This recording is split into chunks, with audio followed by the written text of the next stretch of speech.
afternoon and welcome to the Chamber of Medford-Jackson County's virtual webinar forum.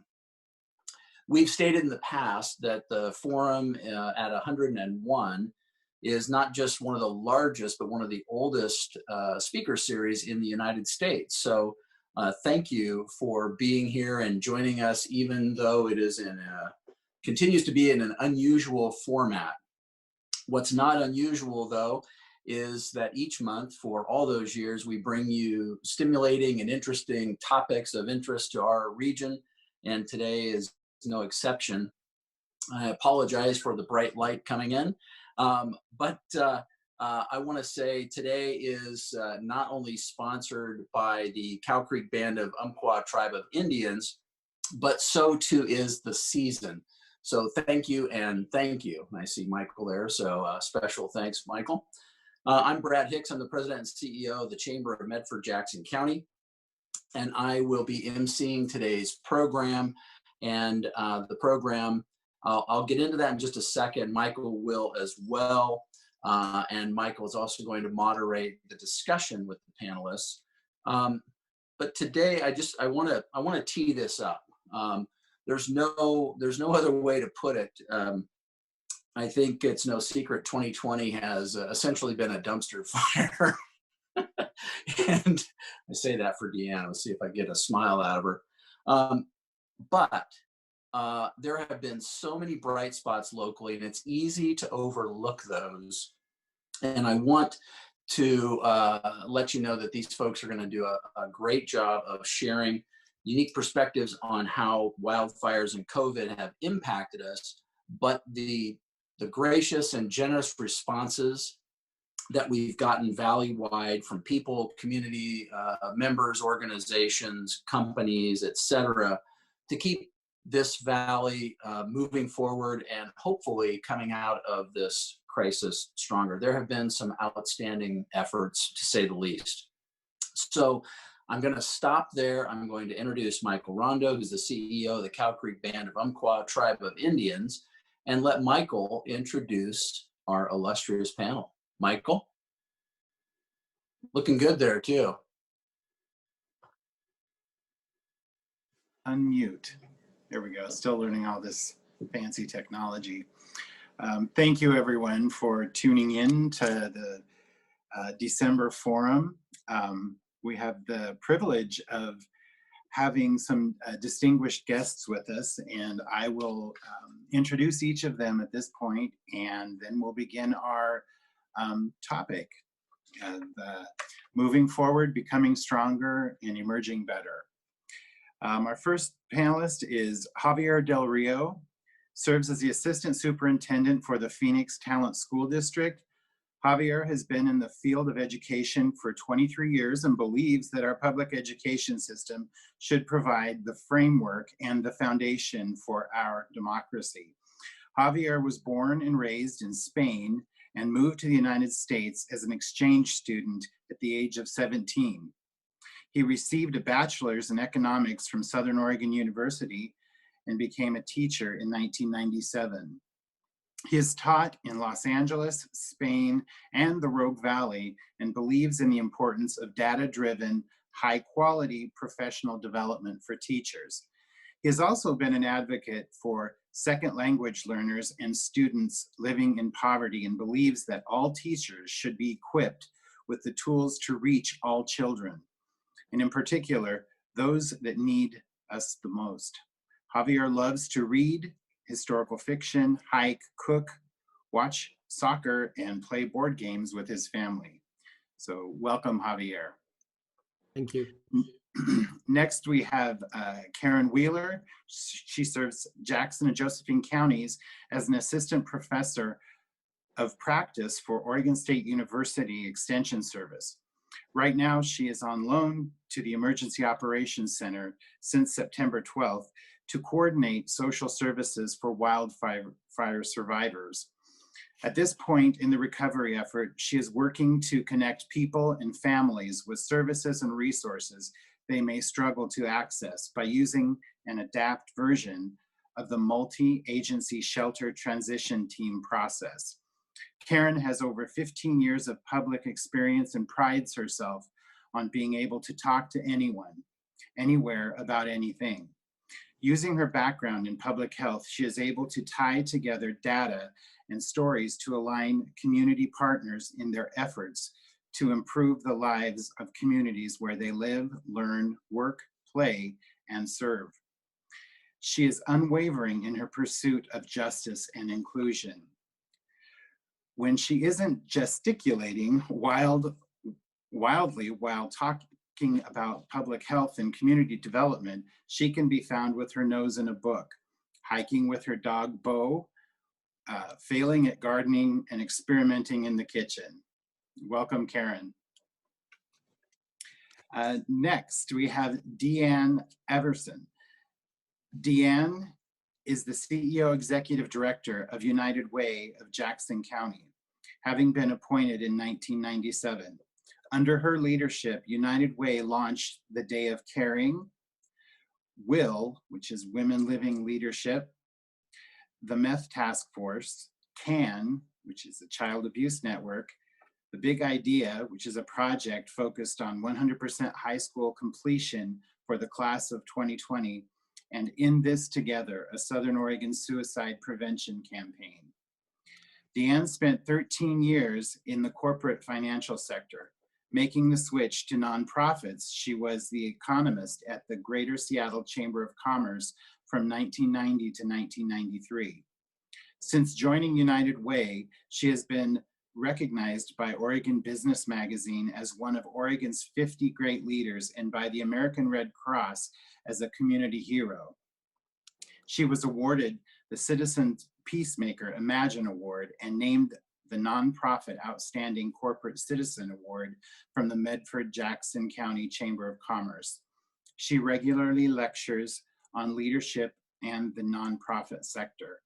A native of Tulsa, Oklahoma, Deanne grew up in Arizona and relocated to the Northwest in 1990. She began volunteering in the 7th grade, and it has been a passion ever since.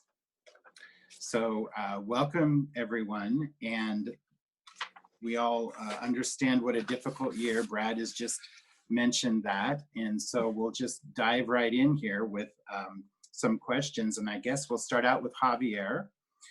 And first question is, what was your personal experience with the fire, and what were your key takeaways in terms of response and recovery? Well, personally, let's start with I live in Talent. So just experience of being there and then when everything was happening was pretty overwhelming for all of us. We were lucky enough that we didn't lose our home and the fire didn't travel uphill. So we had to make the decision of whether should we evacuate or not.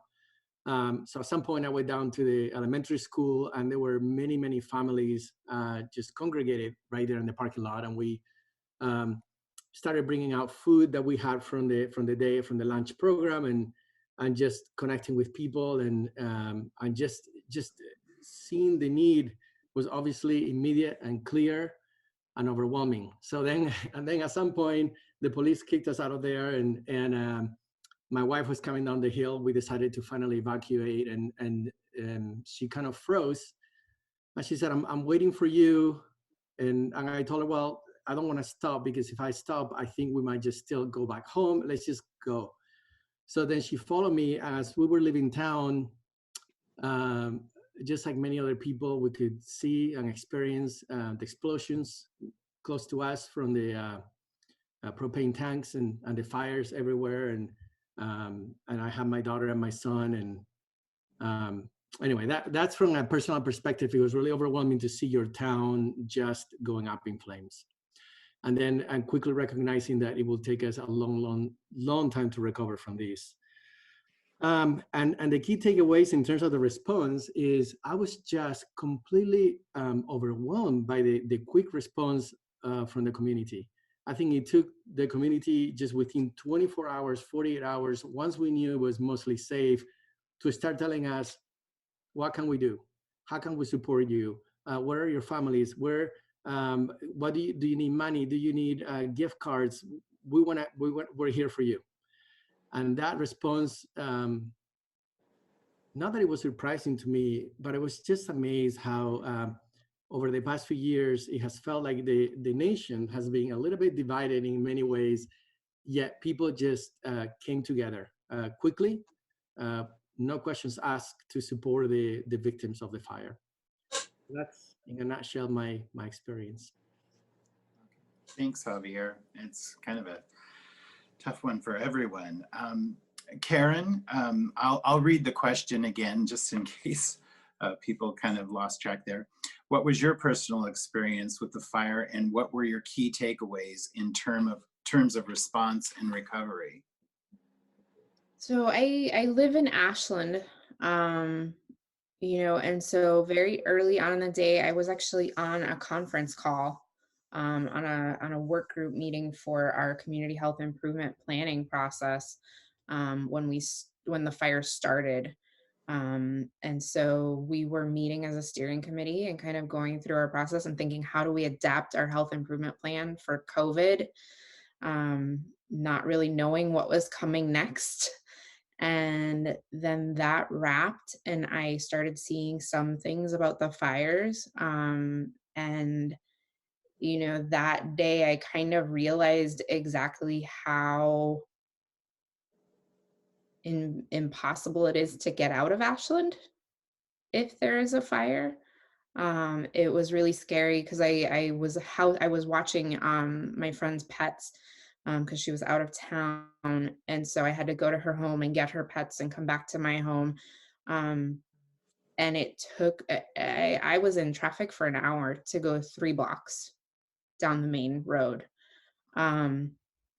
And so that was it was really unsettling, to realize how impossible it is to get out of this town if and when we do have a very serious wildfire, because this was still basically an urban interface fire, right? We still haven't really seen a wildfire, which is what I've come to understand. And my partner was in Medford, and he was told to go home from work at Providence at 2:00 in the afternoon, and I didn't see him until after 1:00 in the morning, because he couldn't get home. And so that was really difficult. And then on September 12th, I was deployed to the Emergency Operations Center. And for me, like, I think I was on my 13th day of, anywhere from 16 to 18-hour days, which I know a lot of us have pulled during that time, and some of us still since that time. And it was the first time that I finally sort of like broke down, because I had just slowed down enough that I was finally able to see the devastation along I-5, and just this like being overcome with the realization that like there's no shortage of stuff and things in this valley and in this community to support one another. Our shortage has always been time and energy. And so it was this really sort of startling realization that we have some major priorities to reevaluate in how we dedicate our time and energy towards the advancement of each other and coming together and lifting each other up, instead of sort of this divisiveness that Javier spoke to, and thinking that there's less for me if there's more for someone else. So I think that was my first time where I really kind of broke down in this entire process. Thank you, Karen. Deanne, what was your personal experience with the fire, and what were your key takeaways in terms of response and recovery? Thanks for having me. I too live in Ashland, but work in Medford, and the United Way staff never went remote during COVID because our community needed us. And we did $2.4 million in COVID assistance to our community, thanks to the county administrator for granting us funds for the $2 million. And so when the fires happened, information was a challenge. most of the information I got was off Facebook. I live in Ashland and work in Medford and wasn't able to leave here till the end of the day. So I took Highway 140 home because I-5 was open and closed at different times. One of our staff people also lives in Ashland, and he tried to get home to his wife and mother-in-law, and he never could get past Talent. And he was gone a couple of hours before he gave up and tried to come back here. And so we sort of tag teamed our way home via 140. And what I noticed right away was all the huge semis blocking all the traffic in Ashland. Karen's right, it's really challenging to get in or out of our small towns, and Javier knows that as well. And information was a real challenge. I foolishly listened to Broadcastify all night long that night, September 8th. The United Way launched a fund that day because we knew we were going to need a lot of resources to help hold our community together, because the fabric of our community is torn as a result of this fire. And so we have raised $2.7 million so far, and we've invested 1.8 of it already. And the fire will take hundreds of millions of dollars to restore our community, but it also takes all of us. And I think everyone in attendance today has probably given to 3 or 4 of the various funds that have been created to make it happen. But when the fire burned trunks for electricity and cable television and things like that, typical news sources didn't work. So communication was tough. And it lasted way too long to be tough, to figure out what was going on and how people were, and how we could begin quickly to make things better. But that's one thing this community is really good at. So I've been hopeful ever since, although I would agree with Karen, I'm a little tired. But I think we can do this, and we'll do it together like we do everything else. Thanks, Deanne. Yeah, my next question here is basically what were some of the biggest challenges? And you just mentioned quite a few of them. Are there any other challenges, or is there anything missing that you could add to that?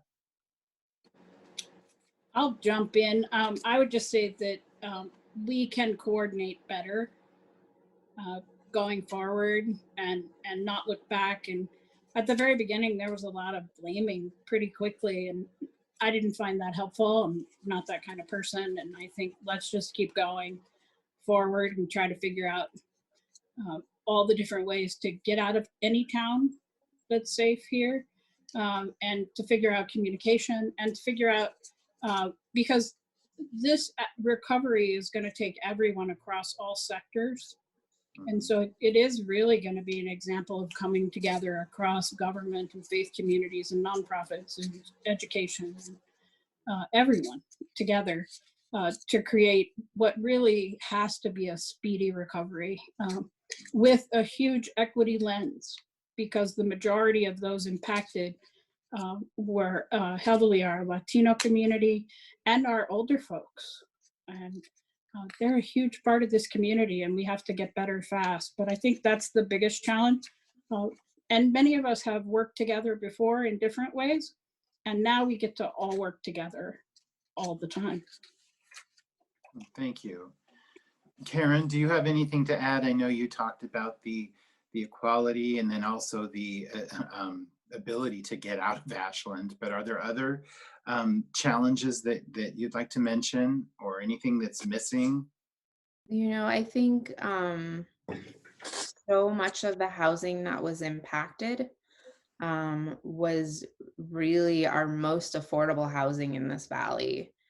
And so, you know, I've been on a lot of calls where people talk a lot about the Latinx community, and I rang that bell very loudly early on in this recovery effort. And so I know a lot of other folks have, and so I've seen some good coalescing around supporting the Latinx community. Obviously, we can always do more and do better. I also hear the bell around the elderly. The one thing I am concerned about is that, you know, families are very politically popular. What we are not really talking about is the folks that, you know, by the grace of an affordable lot rent and a really affordable mortgage, were not living on the Greenway. And so I find myself very alarmed when I hear things like we need to make sure the Greenway is safe, which can really be code for, you know, what kind of policies can we put in place to push marginalized communities um, further and further out of visibility. And so we need to be aware of the fact that there are folks that will be unsheltered if we are not really conscientiously replacing the housing that realistically, given today's market, we cannot afford to put there, right? Because they were living in mobile homes that were there from the 50s, 60s, 70s that aren't up to building code today. So how do we make allowances? How do we blend and braid funding in such a way where these valuable members of our community who are so much a front of our like industry and service are able to continue living in our community? Thank you. Javier, are there other challenges that you see? Yeah, first of all, I want to take a minute to thank Karen and Diane. Karen, I know you've been a huge advocate for housing for all the community. And Diane, the second all this started and we started receiving funds, I called you and I said, I need your help. And even though in the end we didn't really use it as much, I was really thankful that you were available to us. So I wanted to express my gratitude to both of you. You know, the issue of equity keeps on coming up, and it's funny, not funny. It's interesting how in our district, you know, we focus on the students. I mean, that's our call. We focus on education and we focus on the families that support our students. And we are stretched very, very, very thin at the moment. I think everybody is. We are, you know, when it comes to kids and families of Phoenix Talent, we are an intermediary. We facilitate a lot of the back and forth and some of the trailers that have been donated and the funds. And that in addition to the COVID and educating kids, doing the regular jobs that everybody does every day. And in addition to that, you have the challenges of how to support the students. We had 710 students that lost their homes. In one of our schools at Phoenix Elementary, 37% of the students lost their homes. And when I say those numbers, I don't take them lightly. Every single one of those families and kids represents a story. Some of them have taken years to make it even to this country and to find a home and to have a job and find a community that welcomes them. And we feel like a Phoenix Talent, in general, the community and the schools have done a really good job at welcoming such a diverse population. And so anyway, seeing all of that go away, it's just, we know that we're in for the long run and it's difficult. Another one of our big challenges is school finance. When you lose that many families, you in essence, every child helps, bring additional funding into the school so we can provide the right resources and teachers and all of that to teach those students. And I'm really, really concerned because our kids are going to need a lot of support, not just in the academics because of COVID. And we all know that comprehensive distance learning, it's not like having a kid in person in front of you, a child, a student. But we're really concerned about the trauma that these families and students have gone through. The COVID experience, and then adding the fire trauma of losing their homes and losing everything they know, not being with their neighbors. It's going to be a formidable challenge. And so the partnerships that we have with the community are really critical to be able to support families and kids and our teachers also that have dealt with this trauma as well. Yeah. You've kind of just answered the next question here. So if you have anything to add, that'd be great. But what kinds of long-term needs are you seeing in the community? I know you just mentioned about, the support for the schools and the teachers. Are there other areas that you can think of that you could mention? Well, mean, this I- is Deanne. Oh, sorry, Javier. Go ahead. No, you go ahead. I already talked enough. I would just say people in our community literally ran from flames, literally. So not only did they lose everything, the level of trauma is incredible. And those who didn't run from flames likely know someone who did. And so the mental health aspect of a community already being in some sort of fix about COVID is traumatized, and that is real.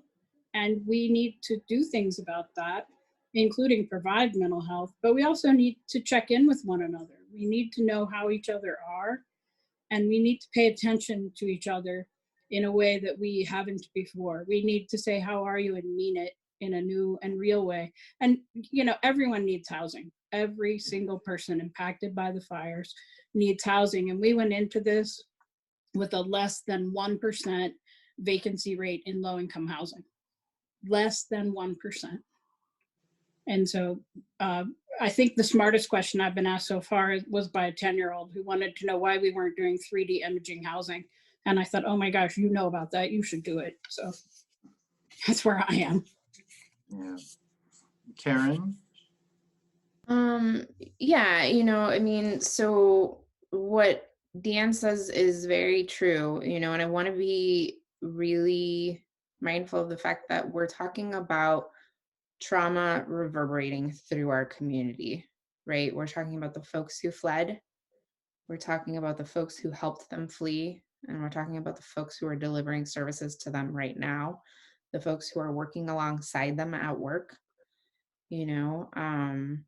This impacted many levels in our community, and you know, we have built out this multi-agency shelter transition team, and so we are starting to interview survivors that are being sheltered by the Red Cross. And you know, the idea of a shelter transition team, what does that even mean? Like, how do you transition someone when there's no shelter to transition them to, you know? And so we have folks who are struggling because they don't know how to access technology in the way that it's being used now to find housing, you know. And yeah, the 3D imaging, printing houses, right? Like, I think it was one of my teammates, her son figured it out and was like, he started calling all of the companies who do it, and they were like, yeah, it's like a machine, it costs 10,000. With 5 of them, you could print 100 a month, right? Like, we need to be thinking creatively and outside of the box and figuring out which barriers are there for safety, right? Because we don't want to get around those, but which ones are just sort of bad policy built to fix other bad policies, right? And rewrite our books and how we do things. But it really is, like, ego needs to be removed from these spaces because it's going to be messy, and we have to be patient with one another, and really extend ourselves through kindness and humility. Thank you. Yeah, you all have discussed the difficulties that just our citizens are having. It's a real challenge for our community leaders. Do you have advice, each of you, or do you have suggestions or ways of supporting our leaders to address all of these issues? I do. I'll jump in. Way too many people here know who I am and would expect it. So everyone is stepping up. I don't know a single company or business leader or faith leader or agency leader who is not stepping up. What we can do is do it together better and be smarter and more efficient. I think we should set a community goal. So I'm going to throw the challenge out there. In the first year after Paradise, they built only 12 homes in a year. By the end of the second year, they built 400. I say we can beat 400 in 2 years. and we need to, and let's go. And I don't care who does it or how it gets done, but I'm willing to be a part of it. And I think everyone else is too. We have to get people rehoused, and we don't have time to waste. So I think we should set an aspirational goal of more than Paradise in 2 years. That's my challenge. Others?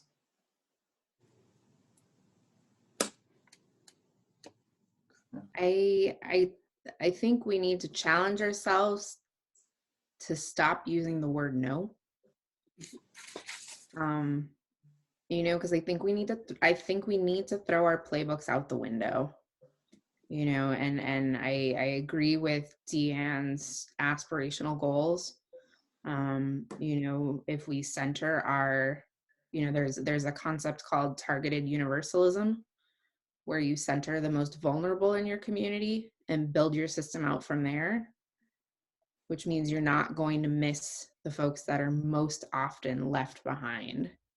And so I think if we take an everything's on the table approach, throw our playbooks out the window, and strive towards aspirational using targeted universalism, we can move mountains.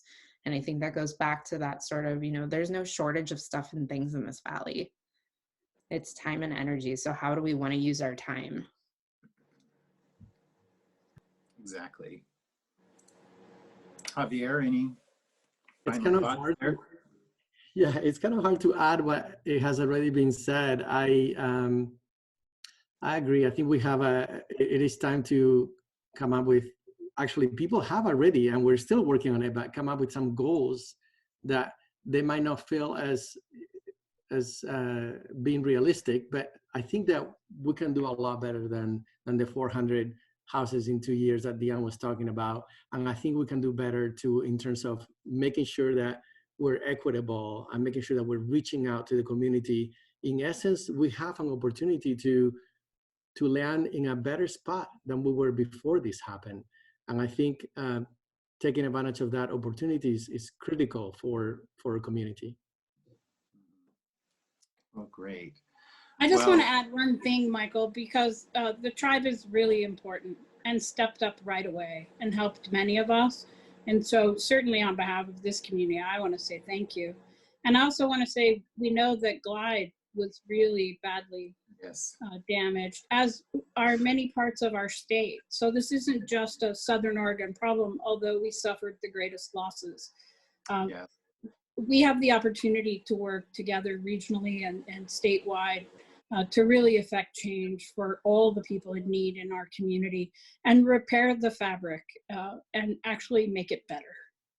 And we do that with everyone's help. Mm-hmm. And I think there's an opportunity to learn from these tragedies. It's horrible that it happened. In the Glide, the Archie Creek fire, well over 100 homes were lost, and some of our beautiful scenery there as well, and certainly devastating. But what happened in the Alameda fire was just awful, and awful to see. But well, we've made it through all of our questions, and at this point, I would like to invite Brad back, if he's able to hop back on.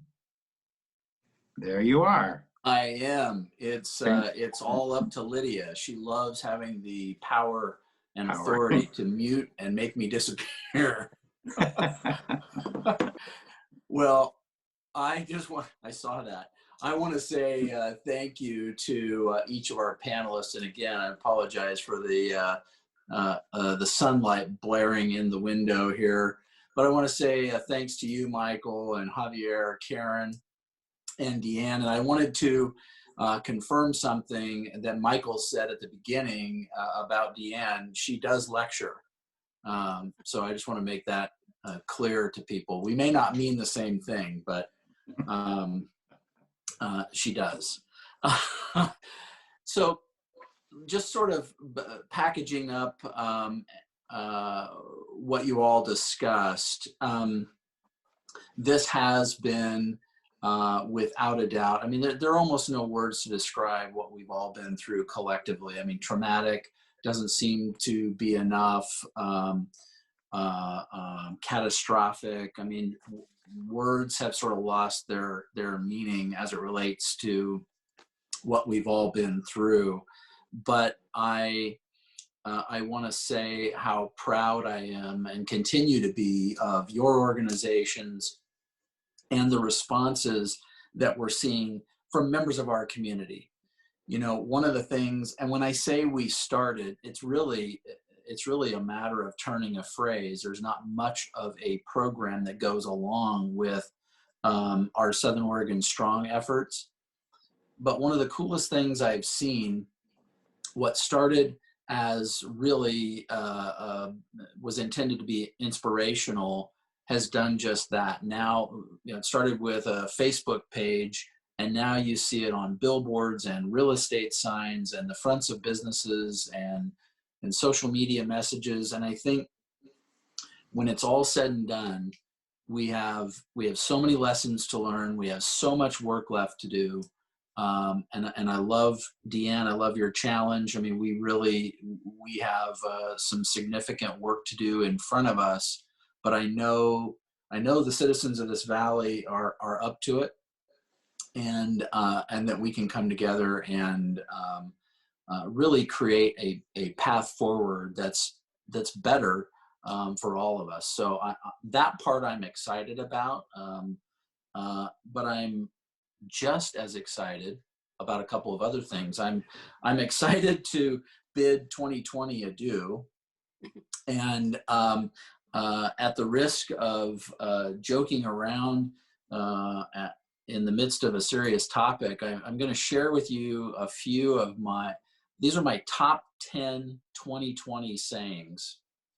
And I want to say this in an effort to ring out 2020. Ring it out completely. So these are some things that I've heard people say throughout the year 2020 that made me chuckle. I hope they make you chuckle a little bit too. 2020 is a unique leap year. It has 29 days in February, 300 days in March, and 5 years in April. COVID spelled backward is DVOC. What DVOC is up with 2020? 2020 feels like a test I didn't study for.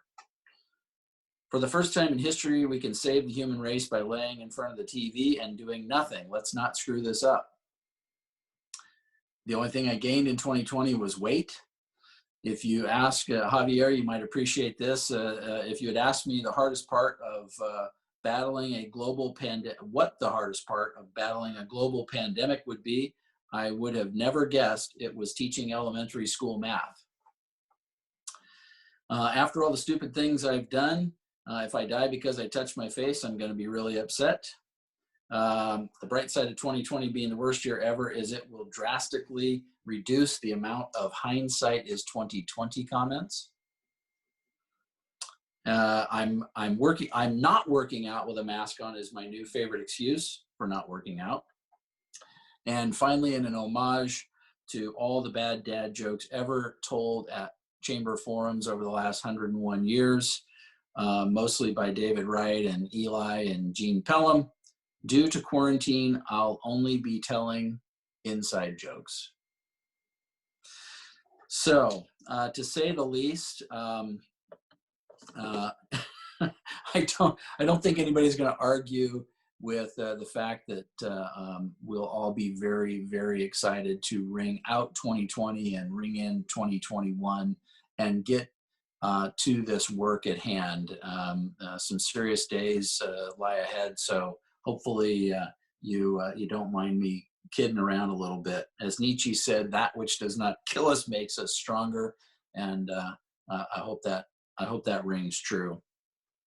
So a couple of quick announcements before we let you out of here. One of the things impacted, like many events, was the Chamber's annual awards banquet, and otherwise known as Excellence in Business. We, I think, rightly suspended, postponed that program due to the wildfires and out of respect to what everybody was living through in those moments, it didn't seem like the appropriate time to celebrate. But we think in this season of thankfulness and giving and gratitude that it is now time to do that, because we have a bunch of very deserving award winners, and we have sponsors to thank and all those sorts of things. So tomorrow night at 5:30 on December 15th, the award show goes live. There will be links emailed out on Facebook and I believe on our website. I know on our website. So we want to invite all of you to join us in celebrating those award winners, celebrating those sponsors, and just take it as a moment to kick your feet up and relax before we head into the holidays and before we begin all that difficult work we just spoke of. I want to say, considering this is the last forum of the calendar year, it's not the last forum of this season, but it is the last forum of 2020. What a great privilege it has been for our chamber and our chamber staff to serve this community. Deanne referenced it's kind of the extreme of both ends of the spectrum. There's such a high that comes from knowing that as an organization you've fulfilled your mission and you're doing great work and it's helping people save their businesses, save their families, etc. But there are the difficulties of those 17 and 18-hour days and all that goes with that. So I want to say thank you for all of your support during these difficult times. It means so much, and it's set such a great example of community involvement and advocacy and support. So keep that up. Again, thank you to Cow Creek for your support, not just of the chamber, but our community at large in our region. Stay tuned for more forum announcements. We still have a few months left in this season after the new year, and we hope to see all of you tomorrow at 5:30 for the annual awards banquet. Well, depends on what you make. I suppose it could be a banquet. Anyway, thank you again, Michael. Thank you to all of our panelists. Thank you so much. Happy holidays, and we will see you tomorrow night.